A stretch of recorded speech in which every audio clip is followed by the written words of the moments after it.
I realized that I was actually going to make a movie out of the novel The Godfather. I sat down and began to read the book very, very carefully. And I think it's important to put your impressions down on the first reading, because those are the initial instincts about what you thought was good or what you didn't understand or what you thought was bad. And so I took the book and I actually wrote my comments right on the book itself. And having gotten through the book with these few notes and comments, I then made a prompt book out of it. A prompt book is sort of an old tradition from theater. And basically, you take a sheet of loose leaf paper, and I sat there myself and I cut out this hole in the middle of the page. And then I pulled my book apart that I had made those comments on, and I myself pasted every page of the novel onto sheets of paper like this, so that, of course, you could see both sides. And then I put really good grommets, those reinforcers, on the holes so that that wouldn't tear. I think I put them on both sides. Let me just check. This is years. Yeah, I put it on both sides because I was aware that this prompt book was going to be my master kind of document that I would work from. And I called it The Godfather Notebook and put a big warning: if found, return to this address for reward, because I recognized that it would have every opinion that I had on the book. And interestingly, I decided to break down each section with these key criteria. This is a very big one because it was the wedding scene. One was synopsis, to synopsize that particular part of the book. A paragraph or two saying what up to there really had happened in terms of the story. Number two was the times, which is to say, how did what happened in the story at that point, how do the times bear on it? In this case, it was the 40s, so after World War II, America had a certain style. What is it?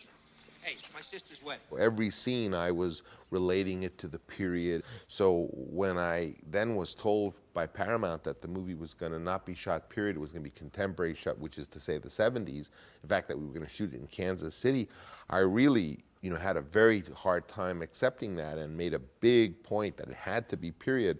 And I didn't even remember why I did, because obviously that was going to make the movie more expensive, which is not what they wanted at all. And it must have been because I had just gone through this vast, big, thick book writing notes as to why it had to be, what the 40s had to do with the story. Imagery and tone. This is, of course, images that seem to stand out from reading it, or even the tone of the story. Number four, it says the core, and this is something I think I borrowed from Elia Kazan in his notes from the way he broke down the play Streetcar Named Desire. It's published in a book on directing. But for five, I put pitfalls, which was to say, how can I screw this up? What are dangers, things that you want to avoid, or dangers that you very easily could find yourself in? Cliches. Italians who would talk like this. Failure to make a convincing setting. Boring. People must feel that they're seeing the real thing with hundreds and hundreds of interesting specifics, like the children sliding around the sandwich man, throwing the sandwich. Hey, Bino, 2 gabagool and 1 prosciutto. Losing a basic humanity to all these people. Failing to set up a tension between Godfather and Michael. Too much exposition.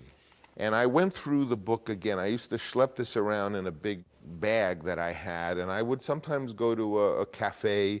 In particular, in North Beach, I used to go to the old Cafe Trieste and sit in a corner with my Olivetti typewriter and this book. And as I would go through the book for each division, and really I made up the divisions. I broke them down. I noticed here scene 1, scene 2, scene 3, but they didn't exactly follow the chapters. It's sort of what I felt was scene 1 and where it ended. What was interesting is that by doing that, after I had gotten through the whole book, I was able not only to have those first few notes that I had written in the book, but I had the big wide margins that the prompt book pages gave me, so I could in great detail chart what I thought was happening. this document was a kind of multi-layered roadmap for me to direct the film. And I remember when I did direct the film, although there was a script, obviously, I tended to take this around and work on The Godfather. Again, I had that kind of canvas bag where I could carry this, and I was more interested in really working from this because on one level it had the actual book rather than a screenplay, which would have left so much out. And so I was able to review not only Mario Puzo's original text, but all my first notation as to what little signs as to what was important to me or what I felt was really going on in the book.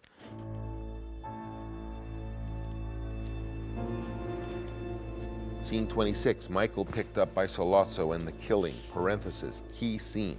The core, to show the killing as terrifying and explicitly as possible, having taken the tension to an unbearable degree, to further define Michael's character in regards to his cool, totally calm execution of these men.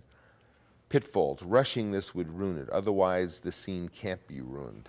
That's good to know when you're just a poor little director sitting there and somebody says the scene cannot be ruined, so you know you've got something.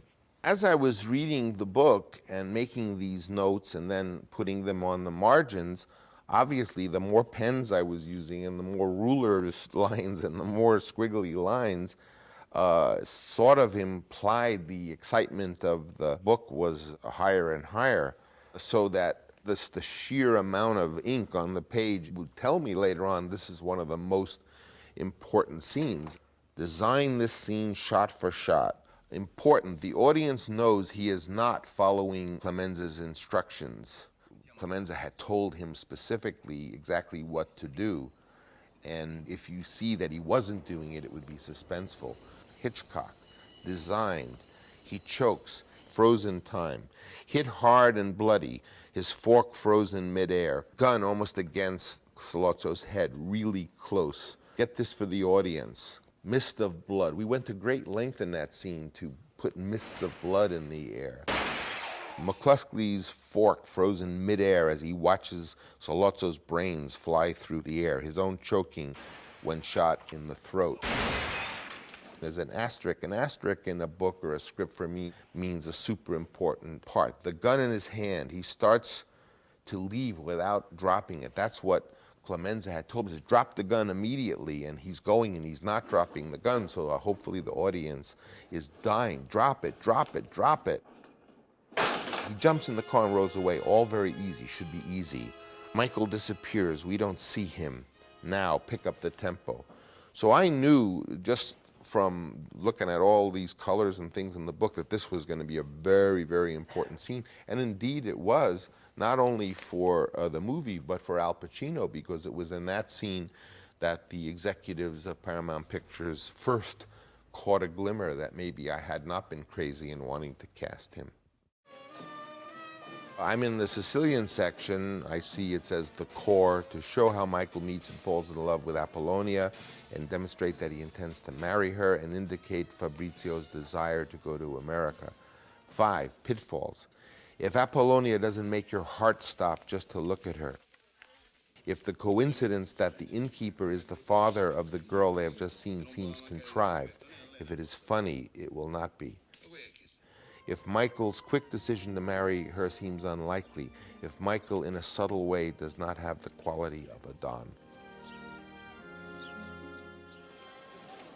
On page 79 of the book, we have the actual shooting of the Don. Whenever I felt there was a really important part of the book that was going to be in the movie, I would sit there with my ruler and really underline. So this details the shooting. My margin notes are the shooting, great detail. The Don is the main character of the movie. So as in Psycho, we are totally thrown when he is shot. How would Hitchcock design this? Hitchcock was such a master about manipulating information for the audience, usually telling you things so that you were equipped to enjoy what you were seeing. Rather than withholding information, he would give you information. Designed carefully. The rolling fruit, sound off stage, an appearance of total confusion.